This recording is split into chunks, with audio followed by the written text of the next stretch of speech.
राष्ट्रीय आय क्या है?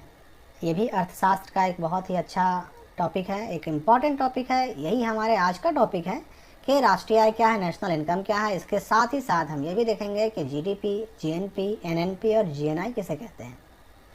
पिछली बार हमने चर्चा किया था तो राष्ट्रीय आय की परिभाषा तीन अलग अलग विद्वानों ने तीन अलग अलग तरीके से दिया है, अलग अलग विधि से दिया है। जिसमें पहली परिभाषा देने वाले अर्थशास्त्री का नाम है अल्फ्रेड मार्शल, दूसरे अर्थशास्त्री का नाम है प्रोफेसर पीगू और तीसरे अर्थशास्त्री का नाम है प्रोफेसर फिशर। इन तीनों अर्थशास्त्रियों ने अपने अपने हिसाब से राष्ट्रीय आय की व्याख्या की है, जिस पर हम लोग आगे चर्चा करेंगे। तो सबसे पहले देखते हैं अल्फ्रेड मार्शल के हिसाब से राष्ट्रीय आय क्या है। अल्फ्रेड मार्शल के अनुसार किसी भी देश का श्रम और पूंजी उसके प्राकृतिक साधनों पर क्रियाशील होकर प्रतिवर्ष वस्तुओं का एक शुद्ध समूह उत्पन्न करते हैं, जिसमें भौतिक और अभौतिक पदार्थ तथा सभी प्रकार की सेवाएं सम्मिलित रहती हैं।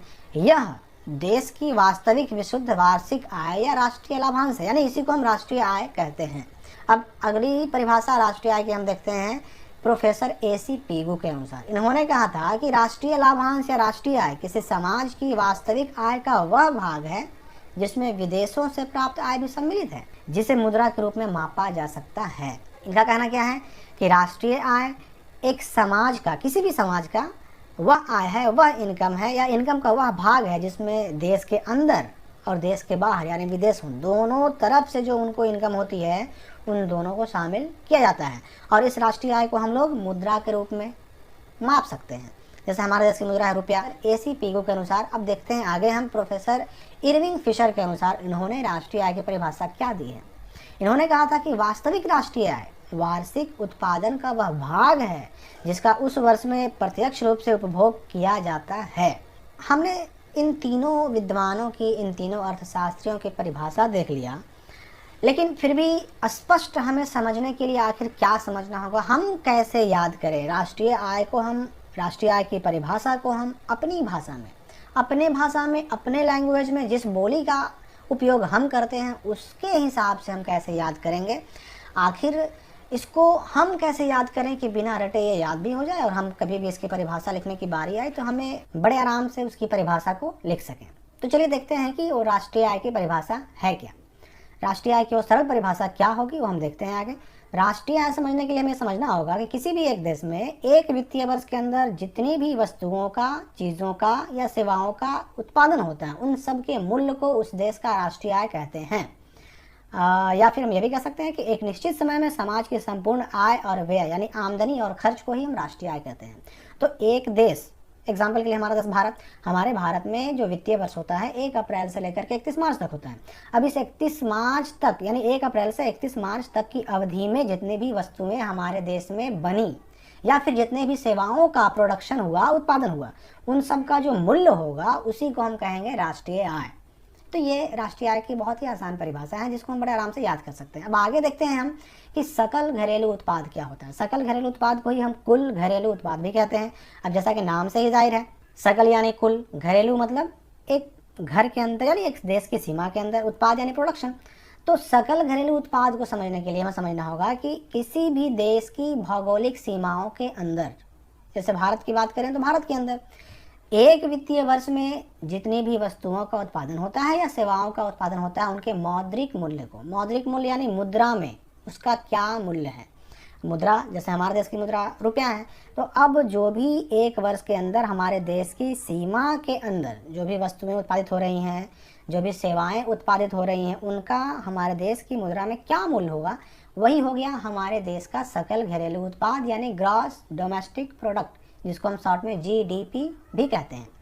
लेकिन यहाँ पर ध्यान देने वाली बात यह भी है कि सकल घरेलू उत्पाद में किसी देश की सीमा के अंदर ही उत्पादित की गई वस्तुओं और सेवाओं का मूल्य मापा जाता है।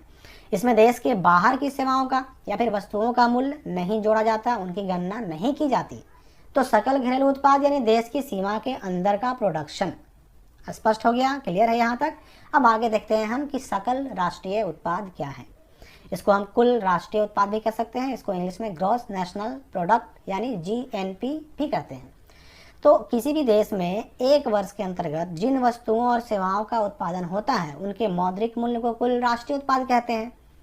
यहाँ पर कोई बाध्यता नहीं है कि देश की सीमा के अंदर होना चाहिए या देश की सीमा के बाहर होना चाहिए, लेकिन यहाँ पर भी कुछ शर्तें हैं जो हम आगे देखेंगे। अब इसी चीज़ को हम दूसरे शब्दों में कहें तो एक वर्ष के अंदर जिन वस्तुओं और सेवाओं का अंतिम रूप में उत्पादन और विनिमय होता है उनके बाजार मूल्य को हम कुल राष्ट्रीय उत्पाद यानी ग्रॉस नेशनल प्रोडक्ट कहते हैं।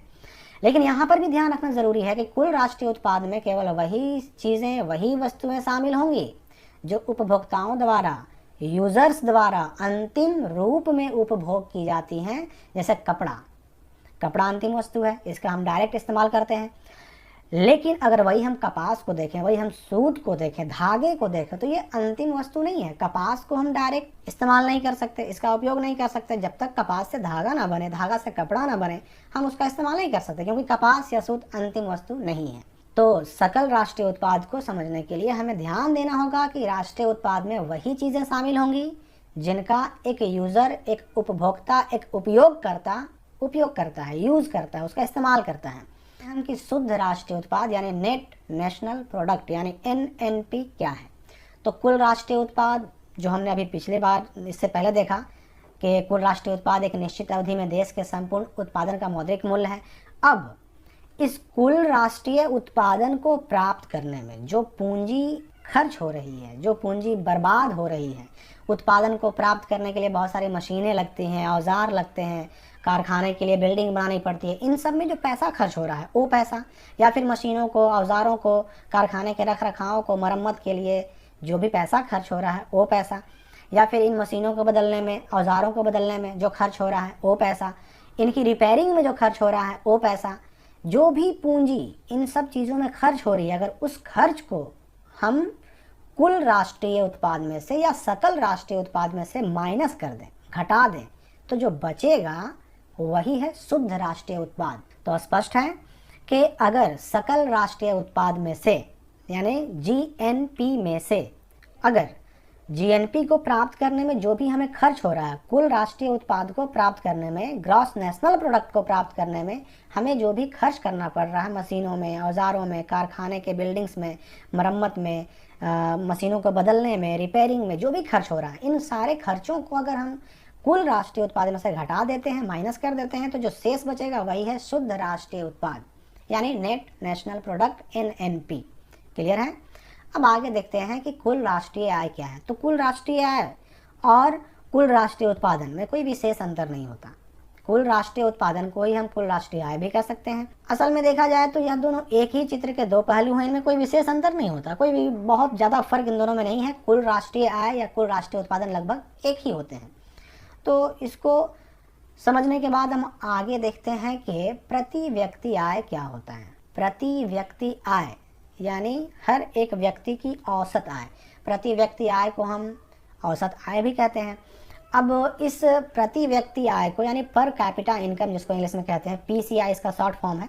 तो पर कैपिटा इनकम या प्रति व्यक्ति आय निकालने के लिए एक बहुत ही आसान सा फॉर्मूला है कि देश की कुल राष्ट्रीय आय में देश की कुल जनसंख्या से हम भाग दे देंगे।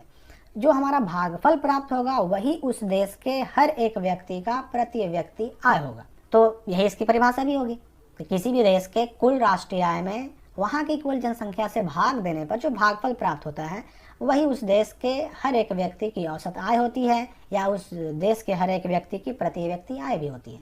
तो देखा जाए तो औसत आय को हम प्रति व्यक्ति आय भी कहते हैं।